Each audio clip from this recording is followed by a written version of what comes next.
Thanks for coming, everyone. My name's Ankit. I'm the engineering lead for our model serving platform here at Databricks.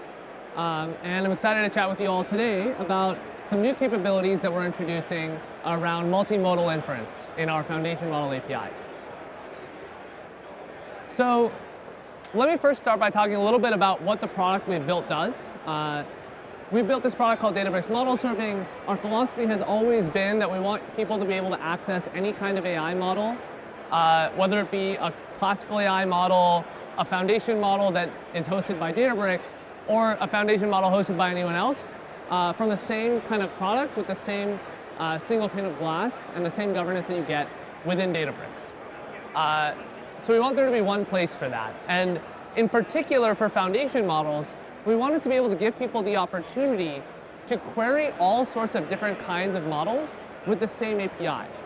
And this is pretty critical because the kinds of models and the rate at which models are improving is so fast that if you're really building an amazing production Gen AI application, you really need the ability to be able to swap to the latest and greatest without that much effort.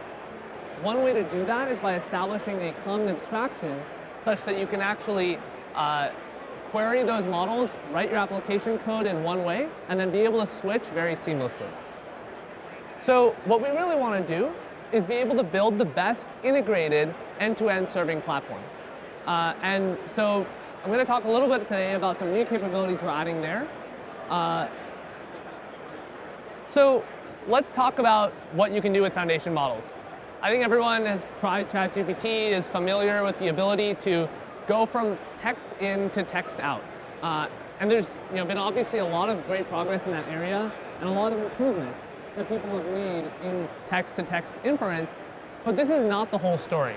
Most of the time, especially when interacting with real customers, the reality of what the data that's passed in is a lot more hairy than just text. So this is kind of the easiest thing for an LLM to do. But when you look at the wide swath of use cases, that things people can use for their foundation models, it includes a ton more stuff.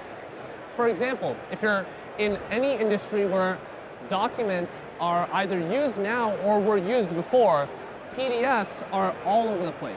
And frequently, they're pretty hard to actually get real insights from because they're in a image, they're in some format that's not just text. Contracts, RFPs, a lot of these kinds of things are like that.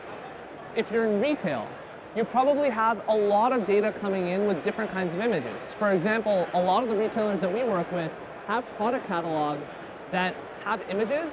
A lot more stuff is added every day, but the descriptions are never up to par and frequently aren't there.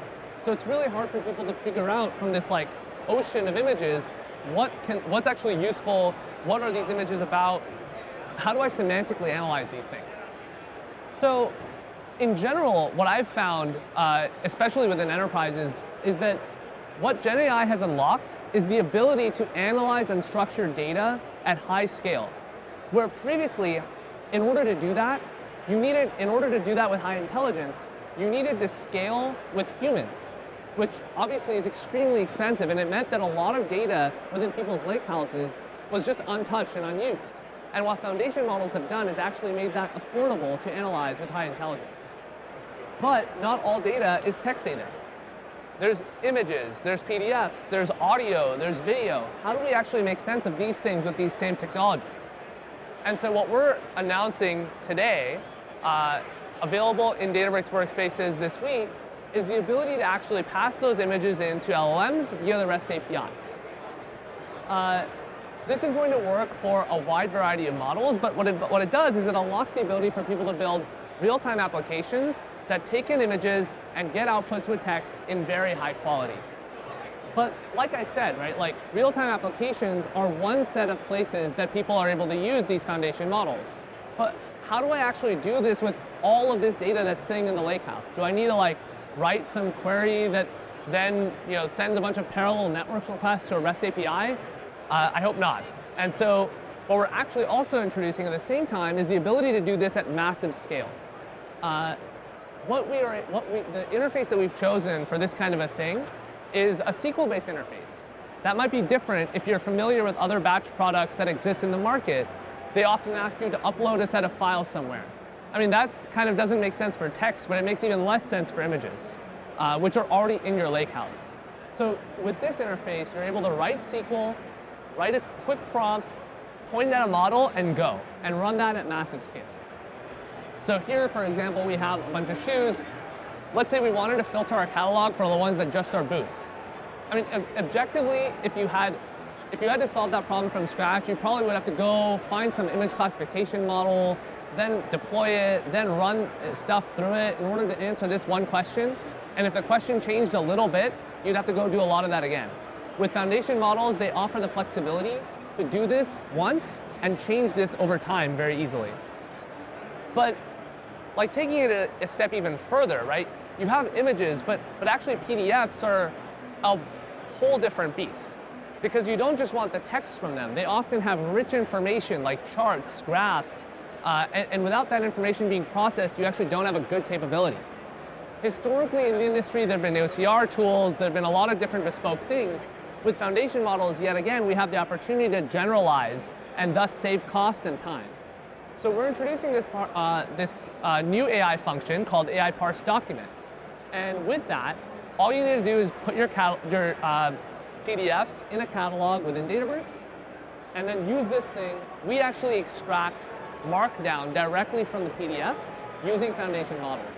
And our research team is currently using Llama 4 Multimodal, but actually in the works we have a model which is a custom model that does really, really well on PDFs. So which models are we using right now? Llama 4 Maverick is the one that we use, we've added support for in the open source. But within Databricks, our philosophy is we want our product to be the hub of where you come to build your Gen AI applications. And that means having the highest quality models available out there. So what we introduced in March was the ability to have Claude models natively hosted in Databricks. Those are now multimodal capable. Tomorrow we'll announce the ability to actually use Gemini models in a first-party way within Databricks as well. So we're really excited to bring all the highest intelligence models to Databricks and allow you to use them to process things, to process images and PDFs and things like that. Just to take a quick step back, what happens in a transformer when you actually do this kind of inference? So you may have heard the word token. Token, like text, can be converted into tokens by a tokenizer. What happens with images? Well, what's interesting is you obviously want the images to be in some kind of a standard shape, so we resize them and we pre-process them. And then we actually take an encoder which is able to semantically map those images into token space by using embeddings. And so then what you end up having is those images get converted into tokens, we merge them together, and we run the model as one. What's convenient about this approach is that there's not a second other model out there. You just have a single model that you need to train with high intelligence. And so that's been really, really impactful because it allows you to centralize your workflows across a single model. So we have this OpenAI-compatible API. That's obviously great if you want to build a real-time application. All you need to do is pass in those images in the same format that you would use to query OpenAI, and now you can use any model that's out there. So I wanted to actually take a bit and show you what this looks like within the product. So let's step out here and we'll start with real time.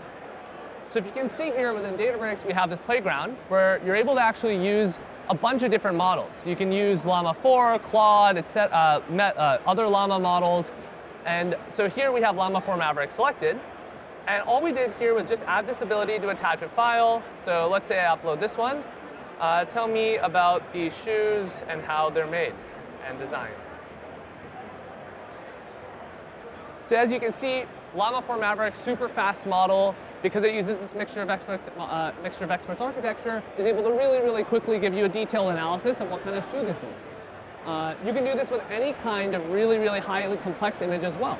Obviously, your mileage may vary on quality, but we've found that these models are actually quite good at the vast majority of very simple use cases. So how do I now take this thing and take it to the next level? How do I do this on a lot of data in my lakehouse? Well, all you need to do is write this kind of SQL. It's very simple. All you need to do is specify this model, specify your prompt, and in this case, what we're going to do is we actually give you the ability to do this thing where you extract a structured output. You extract a JSON output. This can be really valuable if you're building an application because your front end or your app can process that JSON in a way that actually allows you to render this in some kind of intelligent manner. And so what we do behind the scenes when we have this feature is we actually constrain the way that the model outputs its probabilities to fit the space that you're specifying in this schema over here. So we have a very simple schema over here. We're just asking like, hey, is this a boot or not? And we've got about 200 images that we're analyzing here. And so just for the sake of kind of moving fast, we can actually just skip ahead over here. And so here you can actually see that we were able to get not just the images, which are stored in your lakehouse, but also a very simple analysis on the right side, which is a valid JSON.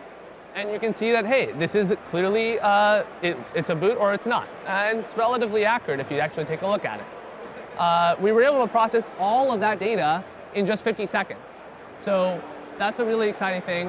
One of the kind of value propositions of this SQL batch product is that it's able to deliver high throughput, which means faster job completion times that allow you to integrate this kind of thing into your production ETL pipelines, which already have SLAs if they're business critical. So if we go back here, we can see that we got the same result. Now, here's a cool thing that these foundation models are able to unlock for you.